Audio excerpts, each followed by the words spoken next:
Hello and welcome to the BBFH series. I'm your host, Richard Sokolov. I'm the Executive Director and Co-founder of IDE Group.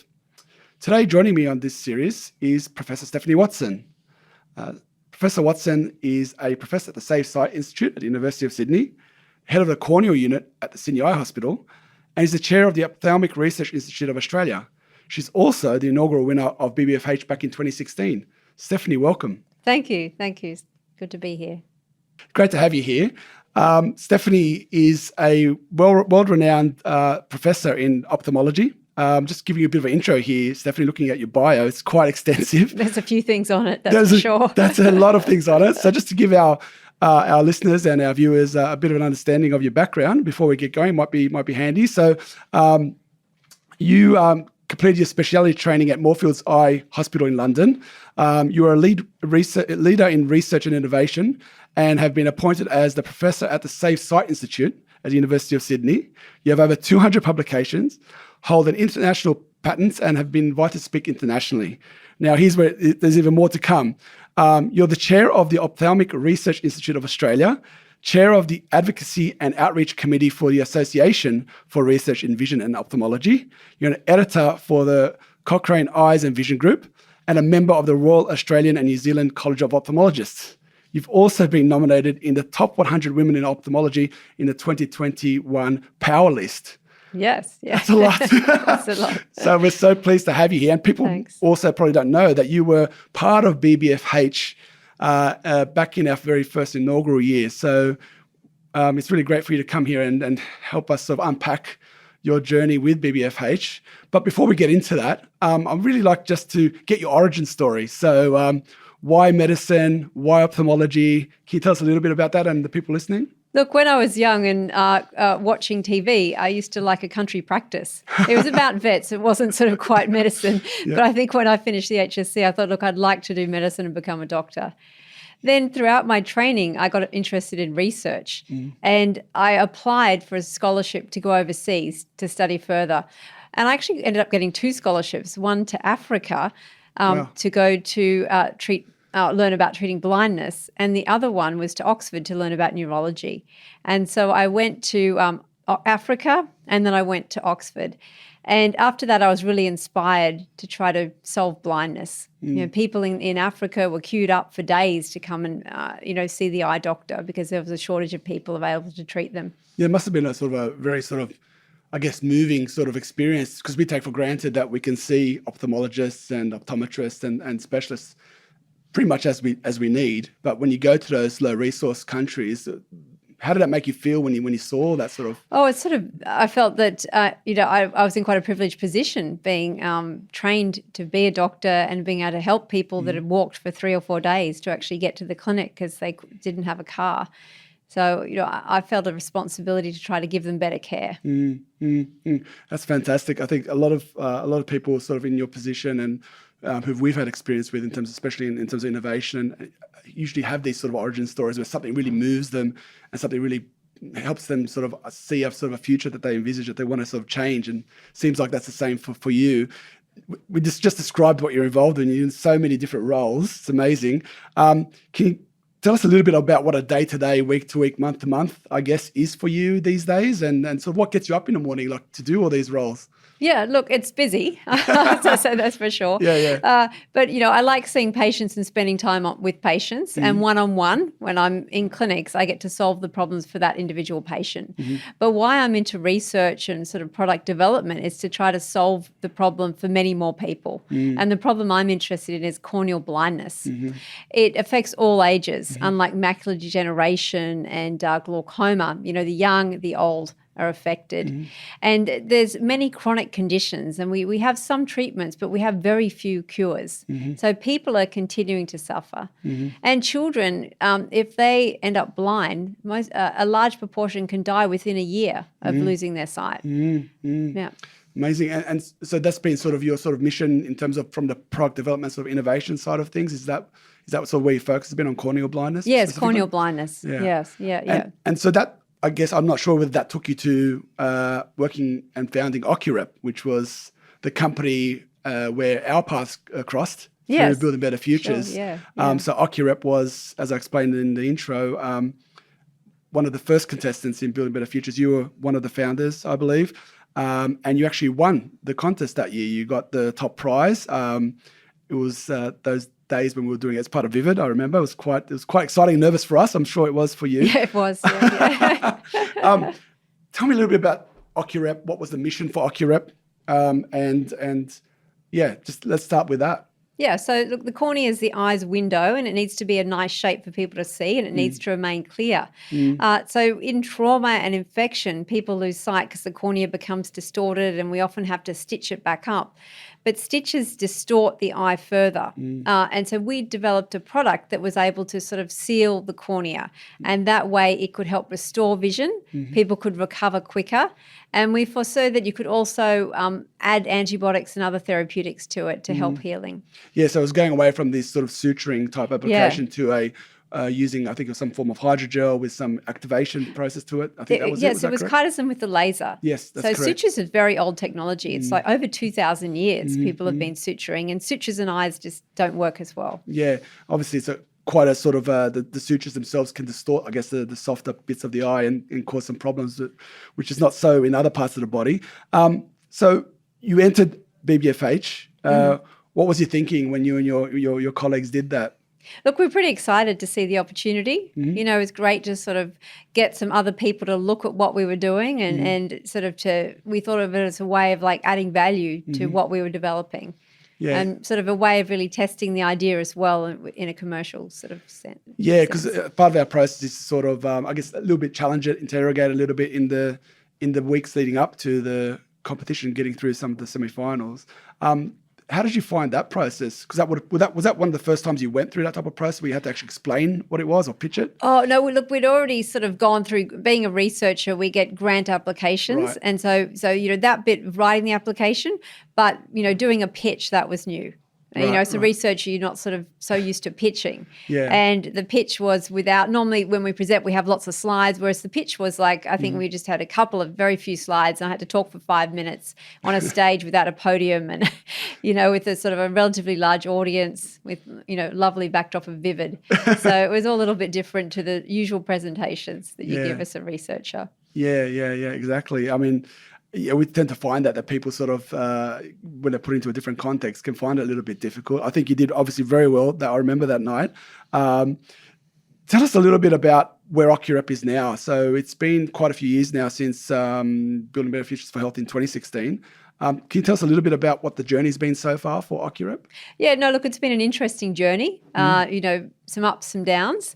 And what we've been doing is refining the technology. We've had a PhD student who's just finished, and we did a large study looking at how Ocurep works in situ, refining the technology. And we're sort of ready at the stage now to go to human trials, you know, once we get ethical approval. Oh, fantastic. So that's really come along. So we've been able to touch a little bit with that, I guess you and I. But so what's been sort of the major challenges in getting to this point? Because you were in 2016, you weren't anywhere near where you are now by the sounds of it. So what's helped you get this far, and what have been some of the challenges along the way? So resourcing is always a bit of an issue, and finding talent. We did manage to get research funding to develop the technology further, and that was important because that meant we retained control of what we were doing. And then we needed to find like a great PhD student to take on the task. We were fortunate that we did. And now he's just about to hand in the thesis. Oh, fantastic. Yeah. And has anything changed in the value proposition that you've started thinking about, your sort of mission for Ocurep, or is that still hold true? And, you know, are you just, because sometimes as you sort of start exploring things, you know, things come up that you thought were true but are not true, or, you know, you see these new, better opportunities, maybe in an adjacent sort of field or adjacent application. How has it transpired for Ocurep? Is it still pretty much where the vision is still intact, and that's what we want to do in terms of helping people suture and basically make it easier for clinicians, or is it something different now? Yeah, no, look, we still really want to make eye closing, if you like, easy, make it easy to close eye wounds so they don't leak and they don't get infected. And we started looking across different procedures that we might apply that in, and one of those is cataract surgery, which is probably the most common ophthalmic procedure done worldwide, and also look at different environments where it might be used, such as with the military or developing countries. Okay. Yeah, because I remember when we spoke back then, it was that the technique for suturing is actually quite intensive, and you have to be very skilled to do it well. And so doing it with this type of technology was helping it be a little bit more sort of ubiquitous in terms of being able to do good quality closure.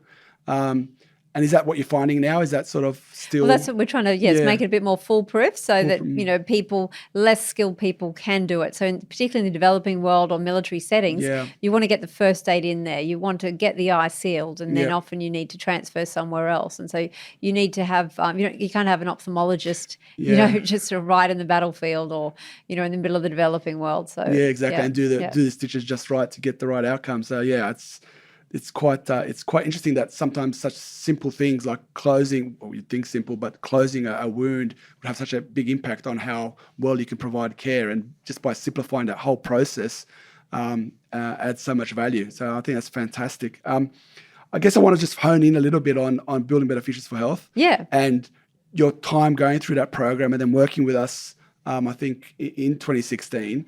How did that help you? Where did that sort of give you some sort of advantages? How did it help you get to where you are at the moment? Yeah, look, the actual funding led us to develop an applicator, that we still plan to use, that will add value to our product. But it was also being in the environment at the time, because I learned a lot about how you need to regulate medical products and what's involved in actually getting a product to the market. And that sort of led us to our current set of studies, which includes studies around safety of the laser that we plan to use. So there was a lot of learnings, not just in coming up with the product, but in the process that we need to go through to make something successful. Yeah, it's usually that people think that, a great idea is all that you need, but there's all these sort of ancillary things that maybe you're not exposed to that sort of can help dictate whether it's actually going to be successful or not. Is there any sort of major learning that comes to mind that, was or an epiphany that came through that process that you realize, hey, we should be doing X and not Y through that process? Or look, I think you've got to talk to people. You've got to, seek the experts in different areas. I mean, there's so many bits of the puzzle, and you need them all to come together. And so when we started, we're sort of scientist, clinician, and we thought, well, we can do this, but really you have to sort of get help and seek advice from people who know more about certain aspects of product development. Yeah, it's funny because I said this too in the previous interview on this series, was that the more I do this, the more I realize it's about people. I mean, the technology is important; it's a cornerstone, but getting the right technology out to bring the benefits that you seek, and also to get it through this commercialization journey, really needs you to connect with people and understand people and get different perspectives. And I think that can't be understated, because I think some people just always focus so much on the technology and the clinical application, which is fantastic, but you need all these people around you to help you get through those hurdles. I don't know if that rings true for you. It's so true. And it's sort of funny because, you keep bumping into these people along the way once you've met them once, and then, it's sort of a relatively small environment. And so every couple of years it's like, oh, that's right, such and such, we met them back then, or now we're talking today after getting the award, all the time ago. Yeah, 6 years ago. So it's sort of, it's nice. You're in an environment where there's people that who are experts in the area, and if you have other projects, they're there to hopefully help again. Yeah, and also, pay it forward, right, and pass it on. That's what we try to do as well. So you're an innovator, you're a clinician, you're a professor, you're an entrepreneur.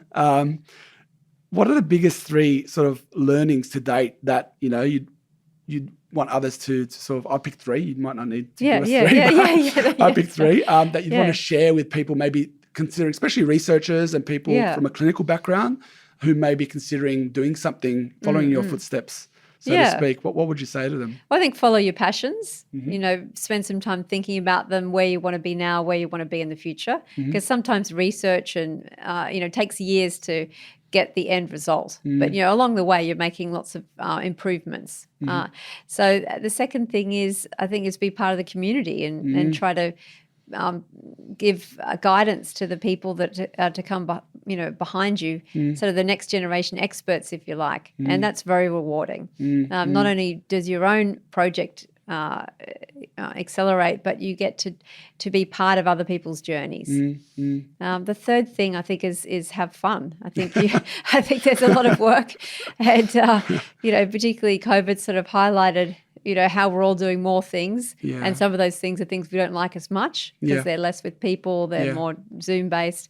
And so you just have to remember, look, we've also got to have fun as well as work hard. Yeah, it's hard, right? When you sort of see that vision that you have, for you, it's quite clear in terms of saving people's sight and improving those outcomes. And, you want to get there, and there's always these hurdles in front of you and you can't get there fast enough. So you get a little bit stressed and you sometimes forget that what you're doing, no matter how far along that journey you get, you're always adding some value and helping others. And I think this is something that I think people don't really sometimes think about. And when you can reflect on that, it actually is rewarding. That's what I think the most anyway, that the journey has to be worth it rather than just the outcome, right? Yeah. You have to enjoy the journey as well as the outcome. Yeah, it's hard to sometimes.